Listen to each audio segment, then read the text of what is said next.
Doctor ఇంకా అంటే ఓవరాల్‌గా మన మెడికల్ రంగం అనేది చాలా విస్తరిస్తుంది హైదరాబాద్ లాంటి చోట. ఇందులో మనం ప్రత్యేకంగా మాట్లాడుకోవాల్సింది ఫారిన్ ఇన్వెస్ట్‌మెంట్స్. అంటే ఆ కొలాబరేషన్ అనేది జరుగుతోంది. అంటే ఎక్కడ లాభం ఉంది? ఎక్కడ వరకు ఎళ్తే మనకు నష్టం ఉంది? ఎందుకంటే దాదాపుగా 49% వరకు కొన్ని చోట్లెళ్తే, కొన్ని చోట్ల 52%, 51% వరకు మనకి ఇన్వెస్ట్‌మెంట్స్ కనిపిస్తున్నాయి చాలా చోట్ల. అంటే ఎంతవరకు లాభం అనుకోవాలి? ఎంతవరకు నష్టం అనుకోవాలి? మీరు చాలా కన్జర్వేటివ్గా ఉన్నారు. There are 100% stakes bought by foreign ventures, some chains. 50% అనేది ఈజ్ నథింగ్ నౌ. అంటే కొన్ని చోట హాస్పిటల్స్‌లో వాళ్ళు అదే చెప్తున్నా, 50% అనేది చాలా తక్కువ. మీరు 100% equity is own by private hospitals. So in a way, to some extent it is good, to some on a long run maybe it is harmful. ఎందుకు గుడ్ అంటే, ఇప్పుడు ఉన్న హాస్పిటల్స్ ప్రాఫిటబుల్ అయ్యి, ఒక హాస్పిటల్ ఈరోజు స్టార్ట్ చేసి ఎక్స్ట్రీమ్గా మీరు కృషి చేస్తే 3 years పడుతుంది అది బ్రేక్ ఈవెన్ అవ్వడానికి. ఈ 3 yearsలో హాస్పిటల్ పెట్టినంత లాసెస్ హాస్పిటల్ భరించాలి. మీరు ఎంత పెట్టుబడి హాస్పిటల్ ఎక్విప్మెంట్కి కానీ హాస్పిటల్ కట్టడానికి పెడతారో, 3 ఏళ్ళు దాన్ని బ్రేక్ ఈవెన్ తీసుకువచ్చేంత వరకు అంతే ఖర్చు అవుతుంది. This is a typical norm in any hospital. ఆ తర్వాత ఎక్స్ట్రీమ్గా ప్రాఫిటబుల్ అవుతాయా? కావు.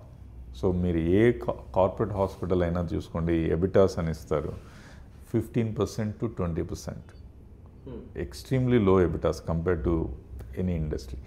ఈ ప్రాఫిటబిలిటీతో హాస్పిటల్స్ని ఎక్స్పాండ్ చేయడం అనేది నెక్స్ట్ ఇంపాసిబుల్ ఏ హాస్పిటల్ చైన్కైనా. So they take years and years of breeding to get into an expansion mode. ఇది ఈ ఎక్స్పాన్షన్, ఈ ప్రైవేట్ ఈక్విటీ ఫండ్స్ ఇవన్నీ హాస్పిటల్స్లో రావడం వల్ల ఈ ఎక్స్పాన్షన్ అనేది ఈజ్ అవుట్ అయింది. So they are getting money. So health care spread కంట్రీలో పెరిగిపోయింది. That is a good thing. So దానివల్ల ప్రైవేట్ ఈక్విటీ, ఫారిన్ ఇన్వెస్టర్స్ రావడం వల్ల హాస్పిటల్స్ నెట్వర్క్ మన పాపులేషన్ నీడ్కి across private hospitals has taken. మీరు చూస్తే 95% ఆఫ్ ఆల్ టెరిషరీ కేర్ మన దేశంలో is done by private hospitals. Only 5% is given by the government run or government in the tertiary care. అదే primary care, secondary care ఇవన్నీ వచ్చేసి government hospitals have done. But tertiary కేర్లో మటుకు 95% is by ఇది. ఈ investments లేకపోయి ఉంటే ఇంత దూరం వెళ్ళేది కాదు. హాస్పిటల్స్ ఎక్స్పాండ్ అవ్వడం కానీ, మాలాంటి వాళ్ళం కానీ, ఇంకా మాతో పాటు కాంపిటీటర్స్ కానీ, ఈ ఫండ్స్ అనేవి లేకపోతే you can't expand just based on profitability కోసం కూర్చుంటే no one will expand. Or అది severe shortage of health care అయ్యి ఉండేది మన దేశంలో. సో ఈ ఫండ్స్ రాబట్టి దెర్ ఈజ్ అన్ ఎక్స్పాన్షన్. పెరిఫరీస్లోకి వెళ్ళినాయి, డిస్ట్రిక్ట్స్లోకి వెళ్ళినాయి, మంచి గుడ్ హాస్పిటల్స్ వచ్చాయి, టెక్నాలజీ వస్తుంది, ఇవన్నీ చేయగలిగాం. ఆన్ ఏ లాంగ్ రన్ ఏమవుతుందంటే cost of health care deliverability పెరిగిపోతుంది. సో ఎవెన్చువల్లీ ఇంత మనీ వచ్చిన తర్వాత naturally you have to no one will invest for the sake of charity. ఇండియాకి ఏదో పని చేయాలని ఓడతాడు. అల్టిమేట్లీ ఈ ఫారిన్ ఫండ్స్ వస్తే they want to take it back. Then health care deliverability will become expensive. So that అది ఎప్పుడు వస్తుందో we have to wait.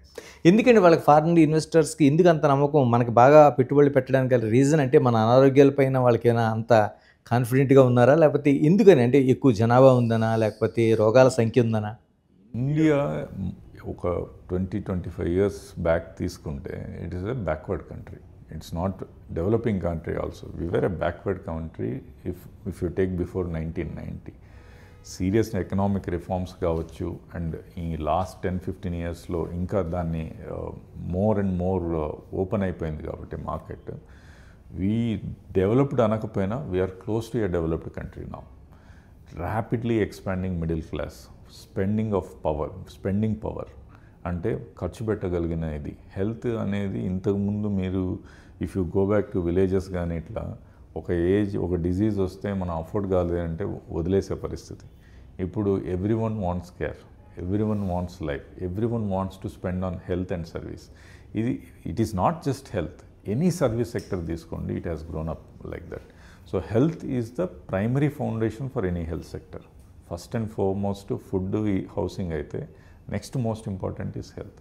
So న్యాచురల్గా there is an opportunity for growth, there is an opportunity for business.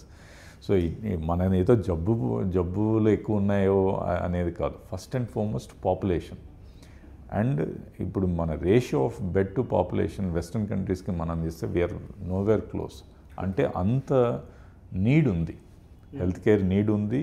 So you see whenever there is a need, it is an opportunity for businessmen అదే చూస్తాడు. So that's why they are investing. Okay, అంటే hospitals develop కావడం, లేకపోతే అత్యాధునిక పరికరాలు రావడం, వైద్యం అందుబాటులోకి రావడం, ఇవన్నీ ఓకే. కానీ కార్పొరేట్ వైద్యం అనడంతోనే ఒక దోపిడీ చేస్తున్నారనే ఒక భావం అయితే ఎక్కువ ఏర్పడిపోవడానికి ప్రధాన కారణం ఎందుకు వచ్చిందంటారు? ఇది బేసిక్గా మనము we have grown up, health అనేది ఒక చారిటీ లాగానే మన మైండ్ సెట్లోనే ఉంది. So that's one of the major drawback. మన mind set is that health అంటే మనకి ఫ్రీగా రావాలి. Health is always, we don't mind మనం ఒక కేఎఫ్సీకో మెక్డానల్డ్స్కి వెళ్ళి ఒక బర్గర్ తినేదానికి we are happy to spend. But అదే ఒక ట్రీట్మెంట్ కోసం ఒక మందుల షాప్కి వెళ్ళి మందు కొనాలంటే we feel pain, all of us. అంటే being a doctor, even I consider it as an expenditure. So మన thought process is one thing is wrong. And పీరియాడిక్గా గవర్నమెంట్ ఇన్స్టిట్యూట్స్ పైన గవర్నమెంట్ స్పెండ్ చేయడం has come down drastic. Come down అనలేదు, at least spending on government infrastructure was less than what was needed. So ఈ స్పేస్ని is taken over by the private hospitals. And ఎప్పుడైతే government spend చేయలేదో న్యాచురల్గా the space is occupied by the private hospitals. And private hospitals cannot run without any మీరు charge చేయకుండా చేయలేరు. That's one thing. Every time it goes out and it is periodically becoming expensive. Health care equipment and health care deliver చేయాల్సిన mechanism, everything has become expensive. ఒకటి, all major equipments are imported. So your dollar rate will influence your equipment cost. Your inflation will have impact on this thing. Especially COVID time tarvata, all the medical infrastructure and medical related parameters, they have increased by 40 to 50%. So eventually it ends up on the patient. So you transform కాకపోతే then it becomes there is the survival of hospital industry అనేది జరగదు. So న్యాచురల్గా మనకి ఒకటి, government has to spend. Second, people have to spend అంటే health కేర్కి ఈరోజు నాకు జబ్బు, మన అందరం ఒక లివ్ ఇన్ ఎ బిలీఫ్, జబ్బు అనేది నాకు కాదు అవతలోడికే, మనకి రాదు అనే ఫీలింగ్ ఉంటుంది. There is nothing like that. All of us uniformly are prone for some health care issue. అది ఏ ఫామ్లో వస్తుందనేది it's nature and your life style. But దానికి ప్రిపేర్డ్నెస్గా మన insurance penetration is negligible, less than. అంటే మన జోబులో నుంచి తీసి నా హెల్త్ కోసం నేను ఒక ఇన్సూరెన్స్ పాలసీ కట్టుకోవడం అనేది almost negligible. Majority of our insurance is run by N employee based insurance. ఈ ప్రైవేట్గా మనంగా వెళ్ళి కట్టుకునే insurance is less than 5%. Both put together is not more than 10 to 15%. So 85% of population are uninsured. So naturally, whenever you tend to approach a hospital, if you have to spend from your it looks like an expenditure. Second thing ఏంటంటే, మనం spend చేసాం కాబట్టి all of us want result. Healthcare is not like that. So ఇప్పుడు మనం హోటల్కి వెళ్తే you can anticipate best ambience, best food, that is certain. వాడికి తెలిసిన దాంట్లో that is. Health is not certain. మనం ఏదో simple procedure also sometimes can take life. ఎప్పుడైనా లైఫ్ ఏదైనా రిస్క్ అయిందనుకోండి, what is appendectomy or even a tooth extraction sometimes can threaten ఒక ప్రాణం పోవచ్చు. So because this is uncertain.